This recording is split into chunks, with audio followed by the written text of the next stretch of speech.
Welcome to Leading with Empathy and Allyship, where we have deep, real conversations to build empathy for one another and to take action to be more inclusive and to lead the change in our workplaces and communities. I'm Melinda Epler, founder and CEO of Change Catalyst and author of How to Be an Ally. I'm a diversity, equity, and inclusion speaker, advocate, and advisor. You can learn more about my work and sign up to join us for a live recording at ally.cc. All right, let's dive in.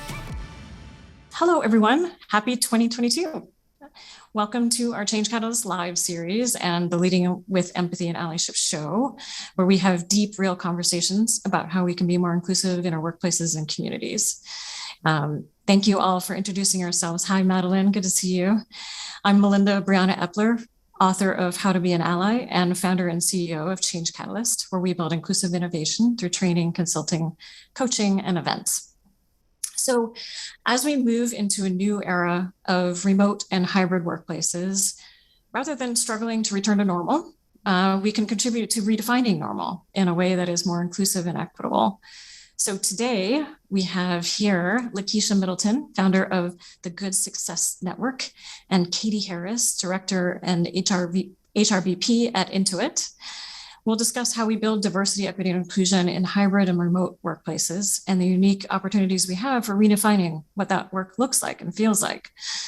We'll also share what we're learning from the Great Resignation, or lots of different terms out there, Great Reevaluation, Great Migration, Great Reimagining, whatever you call it, there is a major transition happening. So we'll discuss how we might address this, reduce stress and burnout, and create meaningful work. So before we dive in, a few things here. Many thanks to First Tech Federal Credit Union for sponsoring this episode. And on screen are our ASL interpreters, Sarika and Ruby from our partner Interpreter Now, interpreter-now.com. All right, so Catie and Lekisha, welcome. Thanks so much for having me. Thank you, Melinda. Glad to be here today. Yeah, glad to have you here today. So we always start by a bit of your story. So if you could say just a bit about your story, where did you grow up and how did you come to do the work you do? And briefly, what is that work? Lekisha, why don't we start with you? Absolutely. So I'm Lekisha Middleton, and I grew up in a very small town called Utahville, South Carolina, which is about 40 minutes from Charleston, if you've ever been to Charleston. And how I got into the work that I'm doing, I've been in tech a little over 20 years. And I remember even as a child, I'm aging myself a little, but when we had the apples with the big floppy disk, I instantly loved computers. And I remember saying, I want to be a businesswoman and I'm going to carry a briefcase to work every day and I'm going to work with computers. And I had no idea what that looked like, but lo and behold, that actually happened. So I've been in tech in various capacities, but most recently on the people and process side. I really like doing work to bring the people and the processes together and to create inclusive environments for everyone, right? So I work with my clients currently to do just that with everything going on in the world, making sure that the employees are taken care of, that they feel like they have a meaning of belonging and really just a psychologically safe workplace, and that companies really are doing what they can for their employees to have just a great workplace and a productive workplace. So that's a little about me, and I'm just really glad to be here today. Awesome. Thanks for sharing that. Catie, how about you? Well, thank you. Thanks again for having us here. So I grew up a little bit in Pennsylvania on the East Coast and then moved to California. So I went from horseback riding to surfing and swimming pretty quickly as I got into the California world. But I always wanted to be a teacher, and that's finally been able to come full circle. But I got into the tech world and was a product manager for 20 years working on innovations. And one thing I loved was just working with the team and making sure everyone on the team could contribute to the innovation. And what I found was the more everyone felt safe sharing their ideas, the better results we had for our customers. And about 10 years ago, I got into mindfulness as a way to help me feel more calm every day, but also I found it helped with my creativity and my connections with people at work. And I thought, wow, this is so helpful. I want to blend my two worlds of business and mindfulness in some way.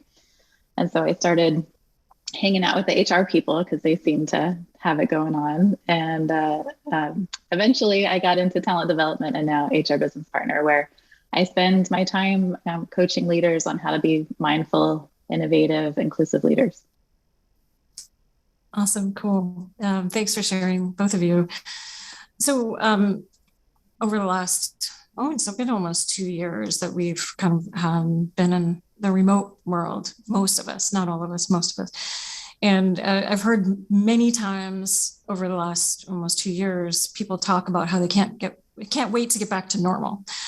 And yet the old normal wasn't really working for everyone. And we're seeing, for example, that many people with disabilities have been asking for years to work remotely, only to be told it wasn't possible to accommodate it. And now we have suddenly figured it out, right? And also several of my Black friends have said they aren't ready to go back to the office because they aren't ready for those regular microaggressions and exclusions again. Not that they're not happening in the remote place, but they're less ubiquitous.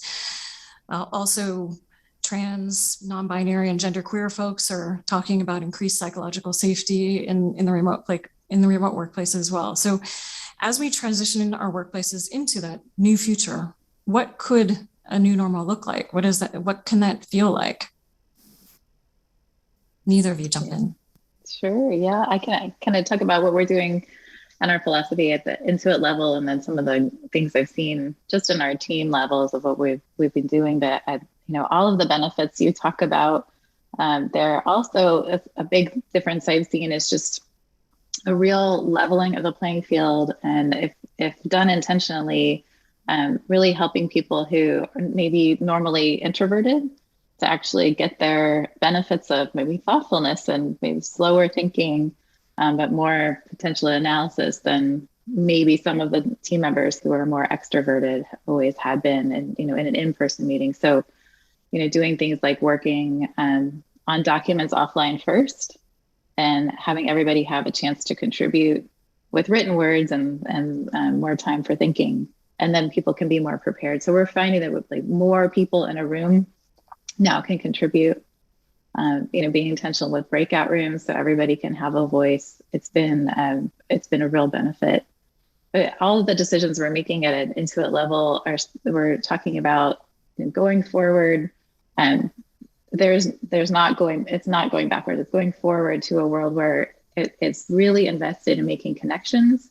We're really invested in innovation and inclusivity, and we have so many more opportunities to hire in different locations that will increase that diversity in all dimensions. And so, just such a big benefit looking forward as opposed to going backward. Yeah, I absolutely agree with Catie on the looking forward part, right? So when we talk about getting back to normal, it's more like just getting to normal, right? So whatever normal is looking like today, tomorrow, next year. And I think the forward part is the key. I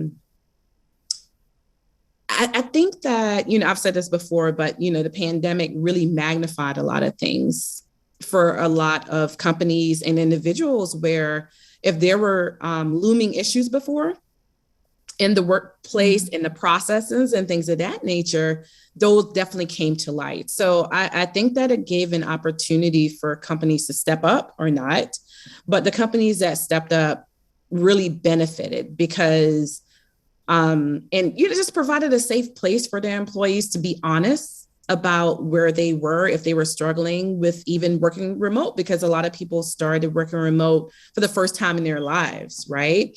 So I think leading with empathy, which is always good, and just really asking important questions as we all navigate this and doing what's best for all parties involved. Because the way the workforce is headed, it is no longer a place where,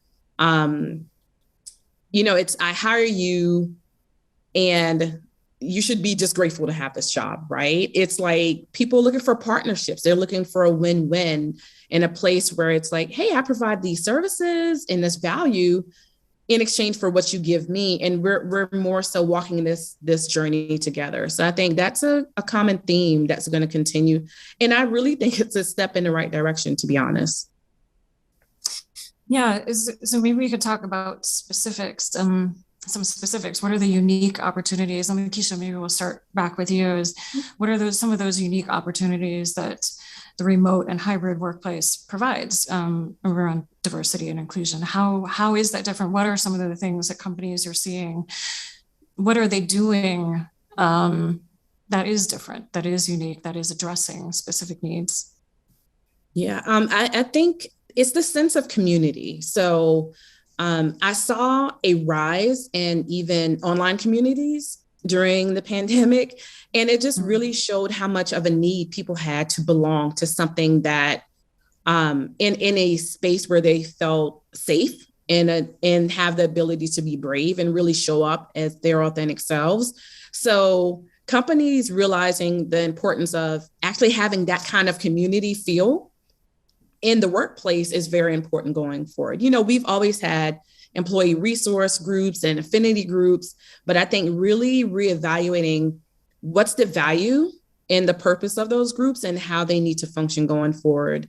I know a lot of companies are reevaluating that. And it in some ways, the being remote has leveled the playing field for some people that just the technology, right? They've launched new businesses, they've tried new things.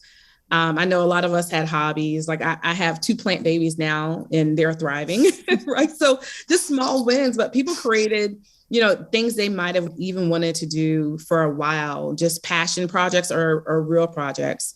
I think it just really opened up the opportunities for a lot of people, whether they decided to go out on their own or to really thrive in their current role within their companies. And the companies that get it and are having those conversations are really seeing the benefit, I think, of just having happy employees to show up fully. I love those examples. And I just would add things like mentorships became easier. I think it's just easy just to get on a call and not have to go somewhere or meet for coffee, but we were able to match people across locations that would never have been able to be in the mentor relationship before. And so, especially for folks who might not feel they fit into a certain mold of leadership or culture, having the mentorships across different groups and just having more people available for them has been, a really powerful thing. And we talk about those in our talent reviews.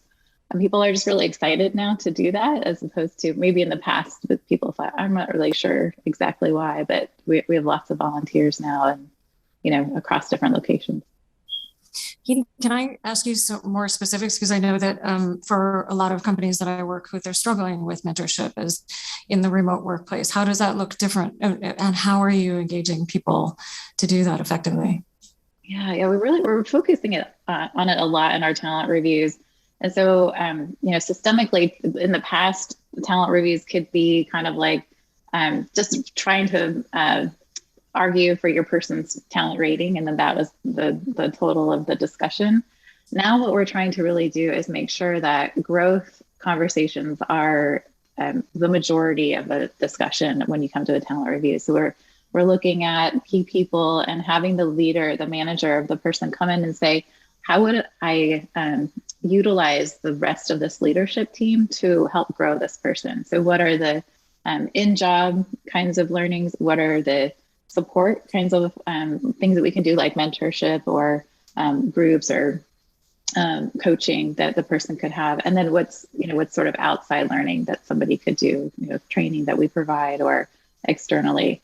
And so intentionally having that conversation and actually writing out, remember, these are the kinds of things that growth involves, because, managers are maybe not always thinking about that.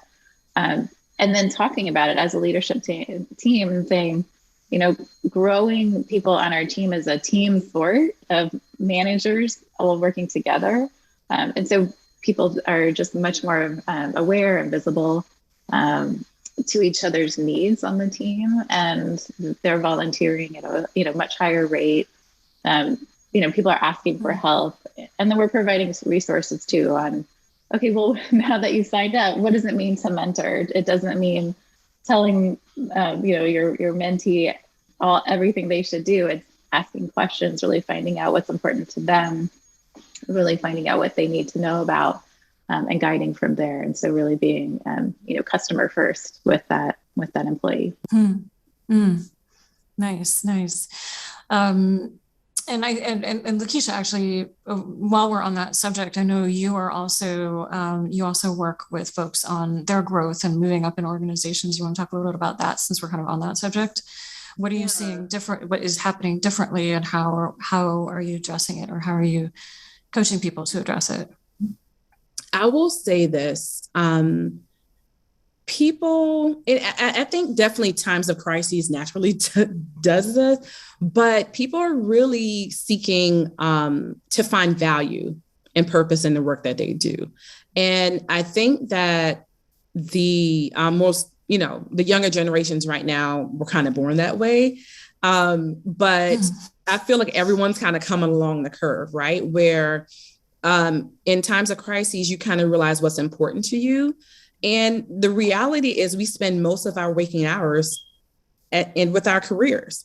So if you're going to do that, it only makes sense that it aligns at least with your skills, your talents, but also your passion, right? Like even when Catie mentioned mindfulness, it's like, wow, how do I actually mesh this into my career? More people are doing that now. And that's one of the reasons for the Great Resignation, because I think I said this, when we had our meeting before, but people aren't just, resigning and sitting at home collecting dust, right?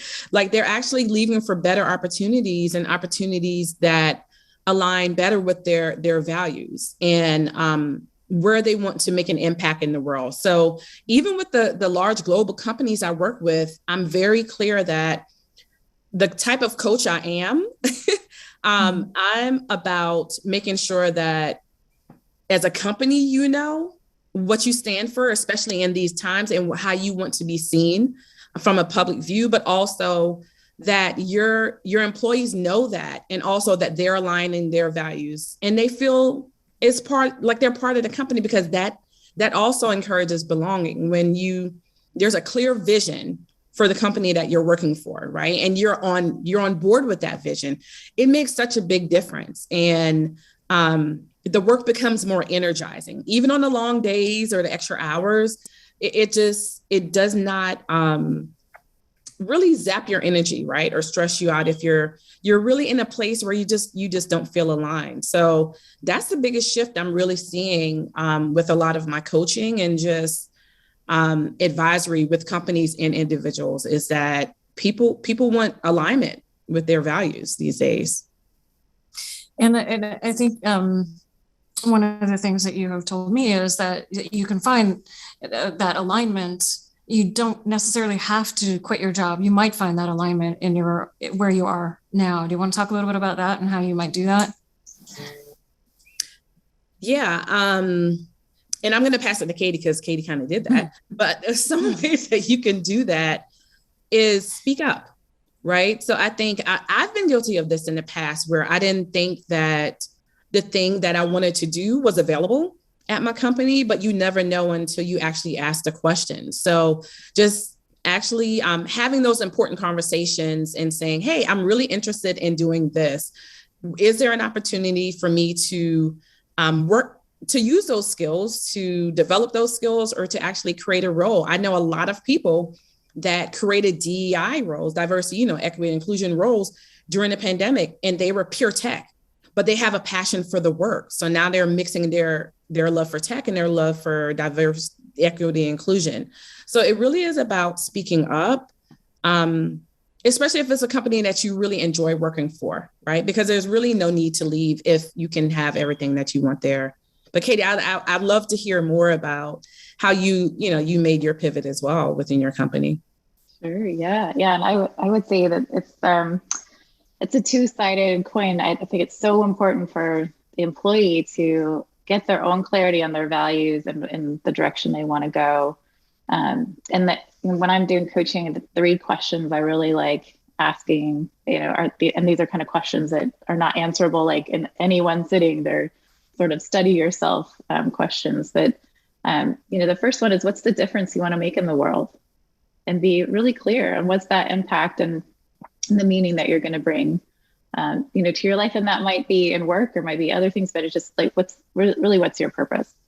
The second one is, what puts you in a state of flow? And so what are all of the environmental factors about your team and your work-life balance and everything that makes you just think, don't tell anybody, but I totally would do this without anybody paying me, So what puts you in that state of flow, and really knowing that so that you can articulate that to, your manager or your potential employer.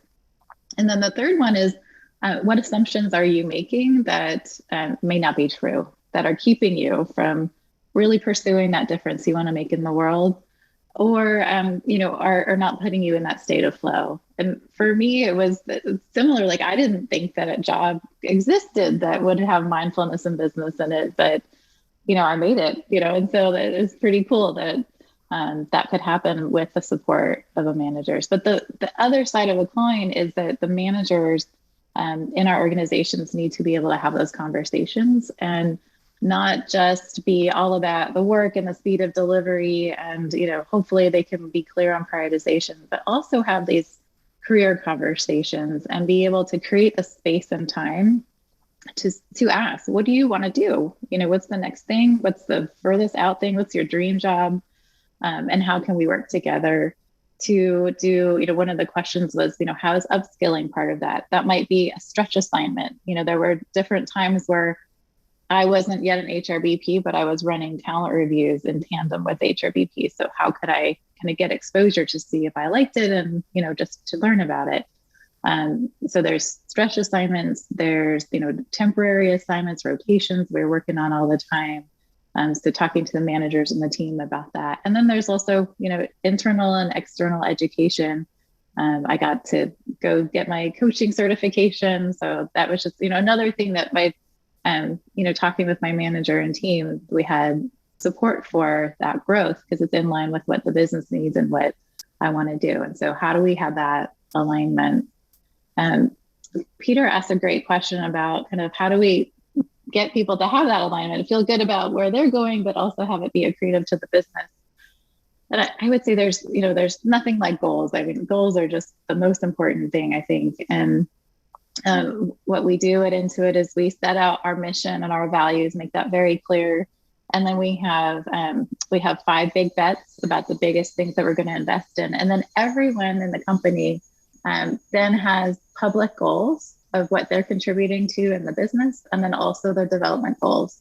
So you could go in to look at our CEO or any of the CEO staff, and you could see, oh, they're working on, clearer communication or better prioritization or anything like that. So everybody can support each other in that. And so that we call that our alignment system. And the whole purpose is to make sure everyone is working together, toward the same goal. Yeah, thank you. I think that's a great question from Peter. I think there's maybe another Peter from our live audience. For those of you who are listening, there's another piece of that, which is recognizing what's going on in people's lives, and I think there's a few things that happen in the remote workplace. One is that the boundaries are more fluid between home life and work life, right? And also that a lot of us are going through a lot, given that we're in a pandemic, given that there is racial and gender injustice happening, and so many other things that are just happening in life. And I think that there's another layer of that too, of how do we have those hard conversations and still get the work done. I'll just open that up to both of you. Yeah, I think that it's getting back to psychological safety, right?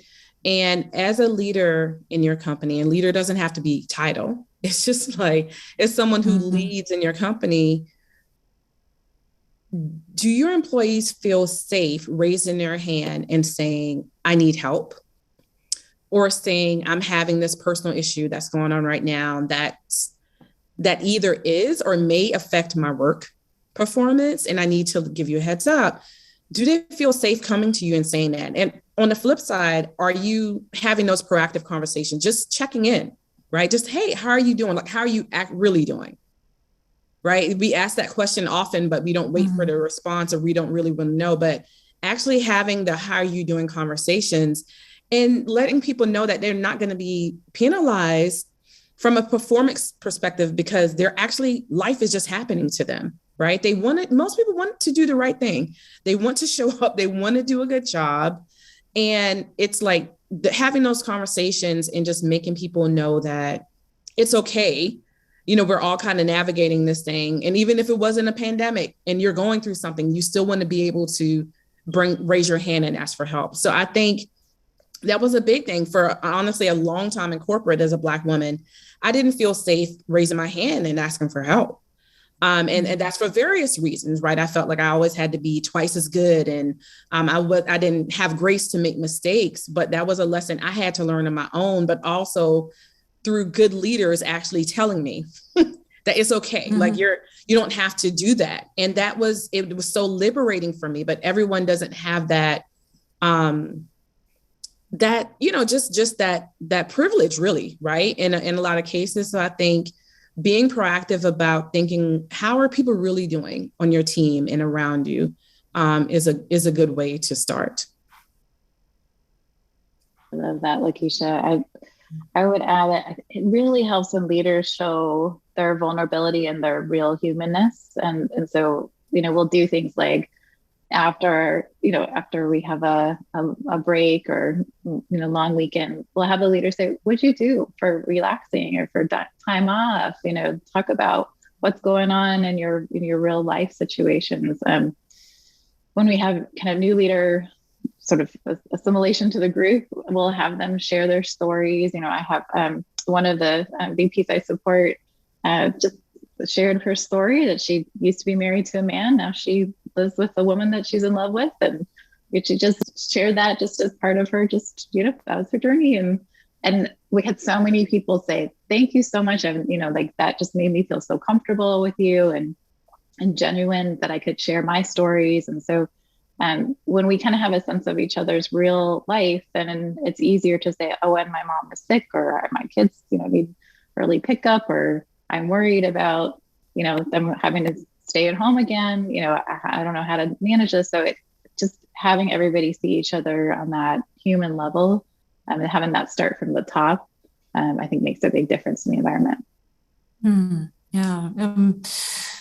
What are some other things that we should keep in mind when it comes to remote and hybrid work and inclusion? And Catie, I know that you're really working to intentionally design that experience. Can you talk about some of the things that you're doing there? Sure. Yeah. I think, one of the things, and Lekisha mentioned this too, is that it's just so much more frequent communication and reach out. So we know how everyone's doing. And so that's managers reaching out on an individual basis to really have that connection and that real authentic conversation to see, do we have our priorities clear and manageable so you can, make it through your week?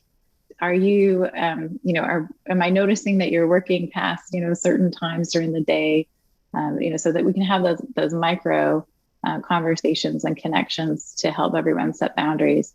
But then also at the company level, are we doing things like looking for time off for the whole company? For example, we did something called recharge days in the wintertime and then also in the summer, where people were telling it, we were noticing no one was taking their vacation time during this time off because they said, we don't have anywhere to go.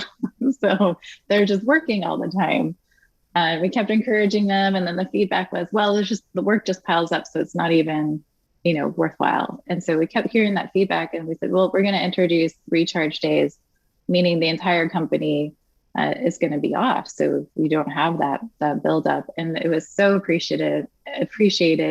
And people had lots of realizations of, oh, I remember what it's like to not be looking at the screen for 9 hours a day, and to be able to get up and move my body, and how important that is. And so we try to have those resets pretty regularly.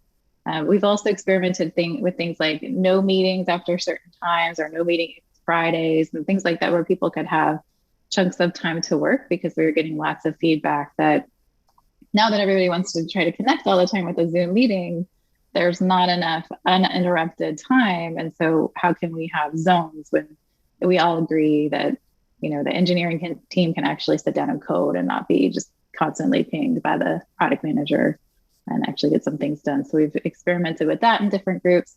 And our takeaway is that we should have conversations regularly about what's working for the team, what's not, and the teams should decide how they should best work together. And so when we go to hybrid and people are, some people are in person, some people aren't, we're letting the teams decide on what days they want to be together. For example, if they want to talk to customers in person, then they should do that together. If they're doing a status update, they should do that on Zoom, or better yet, on a Google Doc, because it's just informative. So we're trying to put principles in place and let the teams decide how they best collaborate. Yeah, I really love that, Catie. And you made a couple points earlier, even around just like the introvert thing, right? So I think taking the time to really get to know people, even like their personality types and tendencies, can be helpful.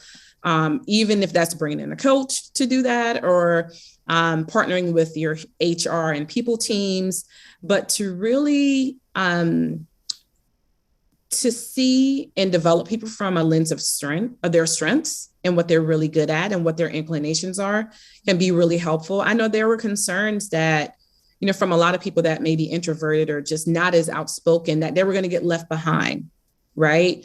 During the pandemic, especially now, because they are remote. So they prefer not to be around people, but they also know, well, I don't want to stay in this role forever. How do I move up? How do I make sure I'm growing, right? So I think it is important to be very intentional about your employees' career growth. Like, what's the plan, right? So just like you said, Catie, having those conversations, but being even putting a plan in place. I love your that you do the visibility around the goals. I think that's great. I worked at a company that did that, and it was such a game changer, because it was literally from the top down. Everyone could see all your goals, and we were also able to put personal goals. So, for example, one year of mine was, okay, I want to, get more fit and like lose a certain amount of weight. And other people would see that and they're like, oh, are you on Fitbit? Let's form like a walking group, or I'm trying this new, I tried this new workout that you may like, right? I know you like to dance, things of that nature. So it humanizes people, just like you said. And it just naturally encourages a sense of community, because people find something in common that they never knew they had in common before. And it's really good to see when that things really start to mesh and that rapport starts to be built.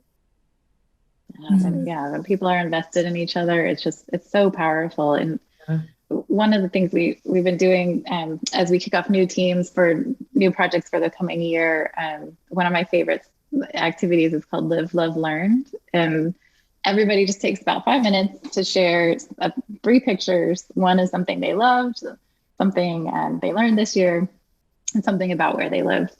And people can disclose to whatever amount of information they want to, so you don't have to go through your whole life's journey line. And it's quick, but you get that connection, and people say, oh, me too. And I also, or I never have been. So, tell me more. And so there's just this great investment. And then the second thing we do in that is share, this is my development goal. So please give me feedback, on this area. And then people become very invested in each other's growth on the team. And you've already been established in vulnerability, because you've said, this is my development goal. I'm obviously not as great at this as I want to be. And so just having that vulnerability and that connection then, lays the groundwork for people then being able to say, hey, I disagree with that idea. Maybe there's a different idea for our innovation and how we're delivering for customers. It just creates that environment where maybe that introvert will say, hey, I have something more to add, or I have, something I want to start the meeting off with, because they've already, had that connection with the team. Another piece of remote working that I'm noticing is that sometimes people are feeling isolated, they're feeling disconnected, and a lot of the things that you're talking about are ways to address that, build community, Lekisha, and really share different pieces of your story, and enroll people in helping your growth and development. And are there any other things that people might think about in terms of this? How to bridge that isolation and build empathy? One thing that I've noticed is that feeling of connection sometimes was very concentrated in certain locations. So like our big sites, people would feel connected, but then, our team in Texas, or our team in Mississauga up in Toronto, they didn't feel connected. And so now we have a more even distribution of connectivity of those teams. And so they feel more involved. And so that's been exciting to see that it's not a one way to isolation. It's been actually beneficial to some of our remote teams to just really feel much more connected. But I think it requires intentional, regular connections. And so, while we'll do things like that live, love, learn as maybe a team kickoff in the beginning, we continue making sure we do things like the first 5 minutes of a meeting are, everybody share what you did this weekend that you want to share, or, how's everybody feeling today, or share something that you're proud about outside of work. So I, with one of my teams, that they're always finding out about my horseback riding, because that's what I'm proud of. And so, like it's fun. And you can see, like, I light up when I talk about that, and they are excited to hear about it. So I feel like they're my friends because we do that on a regular basis. So just taking a few minutes at the beginning of each meeting helps create that connection. And the more, the earlier each person contributes, the more likely they're going to contribute through the rest of the meeting. So the longer somebody waits to contribute, the less likely they will ever say anything in that meeting. And so just having something friendly up front actually will change the dynamic of that meeting. Yeah, absolutely. And I think something we haven't talked about, but I think has definitely been highlighted throughout this time also, is the importance of mental health.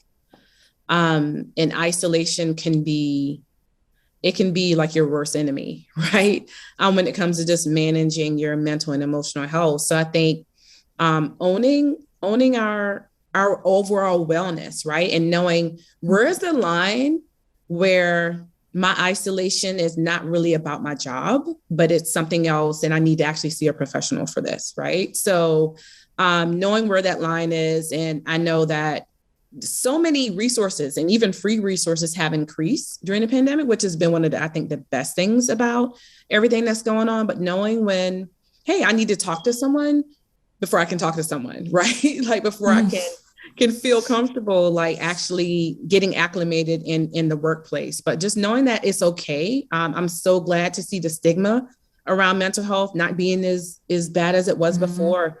And I think everybody, I am so pro therapy. I think everyone should have a therapist, honestly. I have one.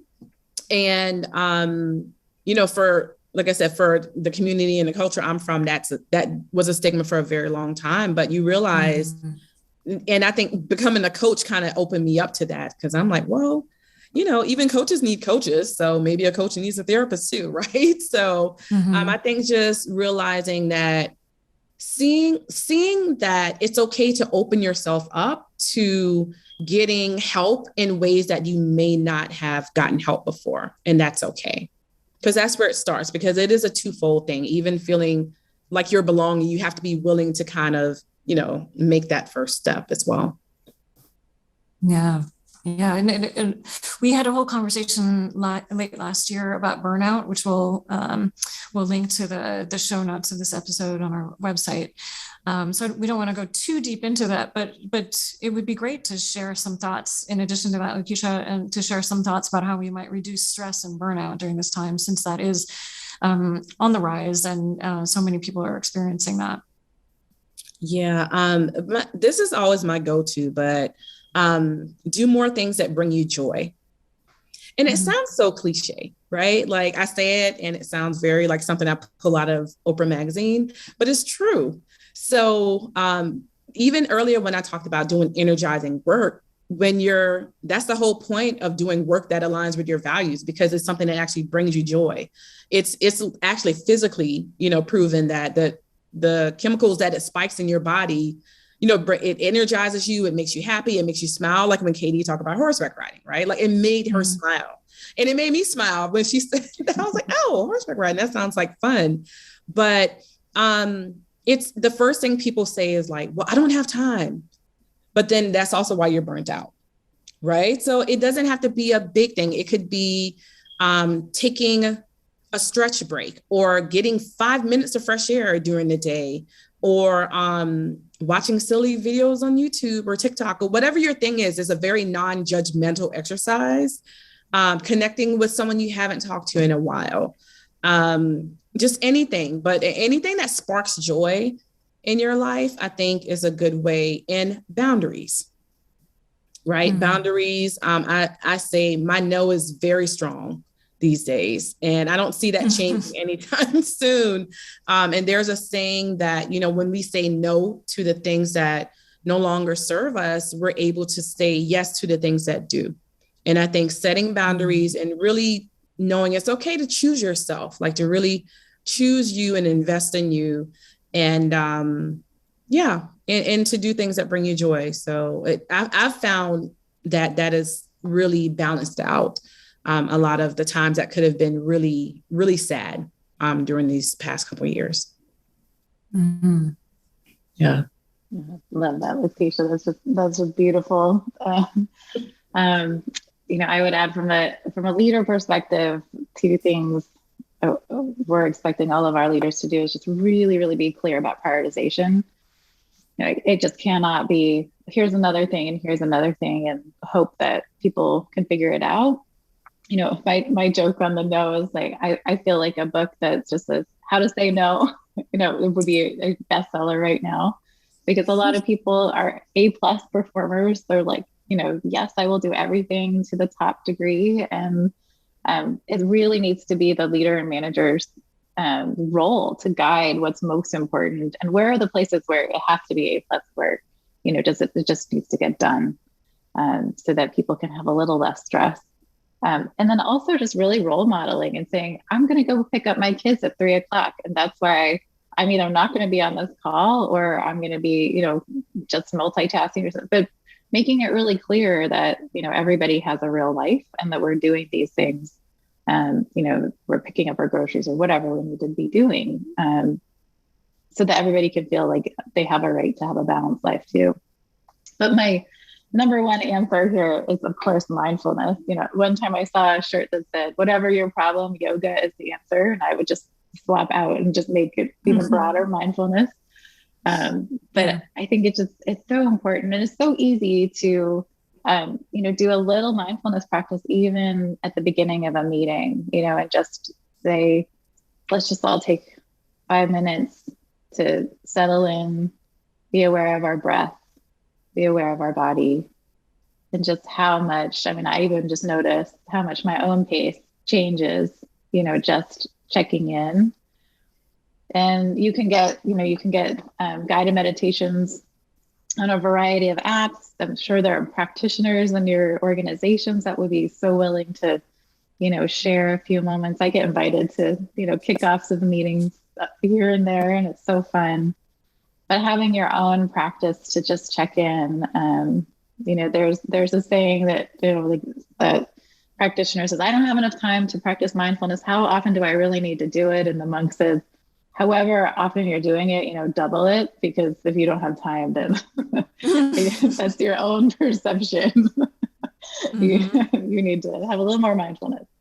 So, just having some regular practice where, even if you haven't gone through a training, just bringing some attention to your breath, but also maybe, checking out trainings that are available. There's all kinds of resources available at most major hospitals for mindfulness-based stress reduction. That's a big 8-week commitment, but there's all kinds of resources available. So if anybody needs, any more resources, feel free to reach out. But it's a life-changing thing for me. I went from high-speed, constant anxiety to, really always trying to be present. Yeah, mindfulness has been a huge practice for me as well, both meditation and yoga. And I will say that even in between meetings too, because we go from meeting to meeting, and if we just take a moment, sometimes I'll take, I only have 1 minute meditation to really just recenter and refocus and, get rid of the energy from the last meeting as I go into the next meeting, and really, really resetting for that moment. Even just 1 minute can make a big difference.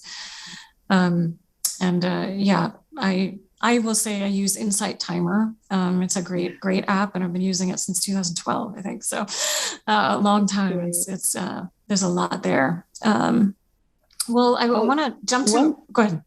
One just real quick thing that seems really sort of simply, like it wouldn't do anything, but a huge benefit was our whole organization and the consumer group said, we're going to start all of our meetings 5 minutes late.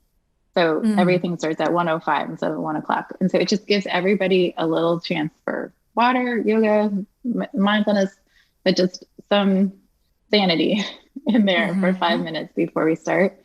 And it's made a huge difference versus just having everything back to back. So I highly recommend that.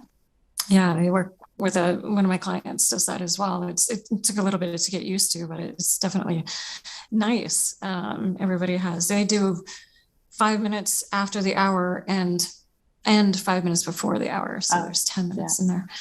Yeah. And I want to also just acknowledge Emily in the chat mentioned, particularly if the leaders share first, that I think it is really important if you are a manager, if you're leading a team, if you're even leading a meeting to model this. I mean, it makes a big difference in whether or not somebody else will as well.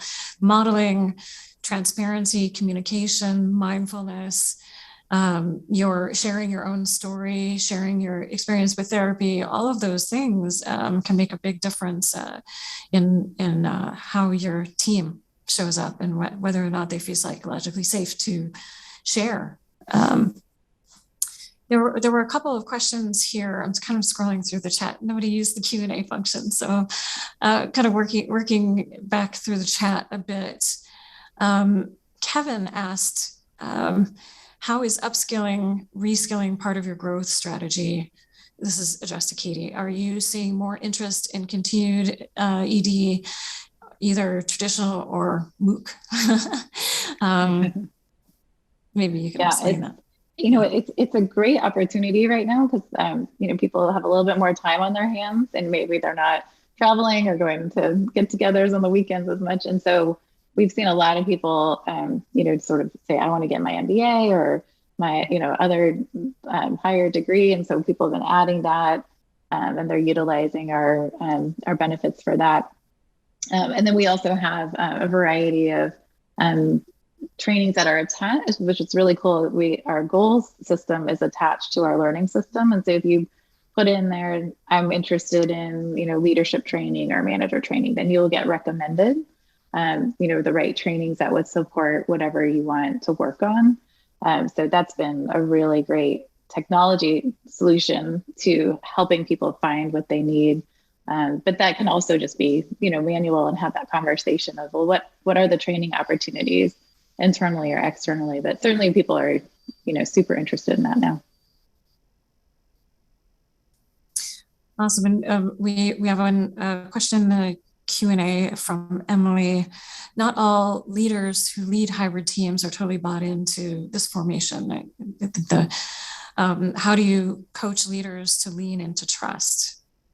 One of the things that is happening right now is we get a lot of questions about how exactly is this going to work, and how, what are the logistics, like what days and hours. And then we're saying, no, that like we're going to do is experiment our way into this, just like we experiment which are the best solutions with our customers. We're going to experiment on how we do this for our teams with those principles of making sure people feel connected, they're able to operate with speed, it's fostering innovation and contribution, and it's creating an inclusive and diverse environment. And so as long as we are testing against those principles, we're allowing teams to figure out what works for them. And our CEO often talks about, like, on March 13th, 2020, something happened and we all started working at home and we had to figure it out, and we supported each other. So we're going to do that, going forward as well. And so it's a little bit of embrace the ambiguity. You don't need to have everything perfect. What we do on the first day back of hybrid is not what we're probably going to be ending up doing later. But support your team so that you're always solving for those principles as we go forward. Lekisha, you have anything to add? Yeah, absolutely. I think also because I coach a few people that experienced the tug of war that happened in 2021, where people started going back into the office and everyone was like, absolutely not, right? A lot of people were just like, I don't want to go back. My manager is making me come back. How do I build a case? But literally, I had them to have those discussions and to build a case. So many people were more productive. I know people that got promoted during the pandemic.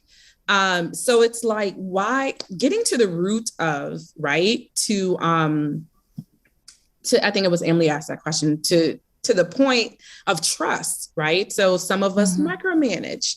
At the core of micromanagement is a trust and control, a need for trust and control, right? So I'm really getting to the root of, why do you need this person in the office? Or even if it's part-time, if they're happy, and they're performing very well, right, in the current situation. So I think it's challenging. It's employees also challenging their leadership and building that case if you do want to remain remote, or actually if you want to come into the office, whatever that is for you. But I think at the core of it all is trust and a need for control, and really having those honest conversations. It may be uncomfortable, but it could really pay off in the long run. Well, we're just about Okay. We're just about out of time, but I wanted to ask one more question. And I see Madeline, sorry, you had a couple of questions in the chat we didn't get to, so I'm going to try to merge it with my last question. Madeline asks, what small acts have you found helpful that have notable outcomes? And I will say, if you could say what action would you like people to take following this conversation? What is one small act that they can take to really have a notable outcome? I would really encourage just that in that first 5 minutes of a meeting to have some kind of human connection, to ask a question so that everybody can contribute. That's a real human question. And I think you'll see a big difference in the ongoing contribution of the team and once you get to business topics. Yeah. And I'd say give yourself permission to make the changes you need now if your needs have changed, right? So I'm not the same person I was even last year, right? So I think we may feel that discomfort of needing to make some sort of change, whether that's a company change, role change, just some change in work, whatever that is for you. But I think everyone just realizing that, hey, I'm not the same and I need different things now, and acknowledging that, but also seeking help where needed. It would be my biggest advice. And you can apply that wherever you need to, but I think that goes a long way across different areas of your lives. I love that. And I think what you both touched on early on, going forward, not backward. I think those are Catie's words, but I think that's really, really important that we're moving forward, not backward. We're taking everyone with us. We're checking in with people as we move forward. We're making sure that we're moving forward in a way that is equitable and inclusive for everyone. So thank you both, Lekisha and Catie, so much for this conversation. And so fun to be here. Yes, it was a pleasure. I really enjoyed this. Thank you so much, Melinda. Yeah, absolutely. And thank you all for your great questions. Thanks again to First Tech Federal Credit Union for your sponsorship. And everyone, please do take action. Please make a difference in somebody's life. And we will see you next week. Bye, everybody. All right. Bye. To learn more about this episode's topic, visit ally.cc. Allyship is a journey. It's a journey of self-exploration, learning, unlearning, healing, and taking consistent action. And the more we take action, the more we grow as leaders and transform our communities. So what action will you take today? Please share your actions and learning with us by emailing podcast@changecatalyst.co or on social media, because we'd love to hear from you. And thank you for listening. Please subscribe to the podcast and the YouTube channel and share this. Let's keep building allies around the world. Leading with Empathy and Allyship is an original show by Change Catalyst, where we build inclusive innovation through training, consulting, and events. Appreciate you listening to our show and taking action as an ally. See you next week.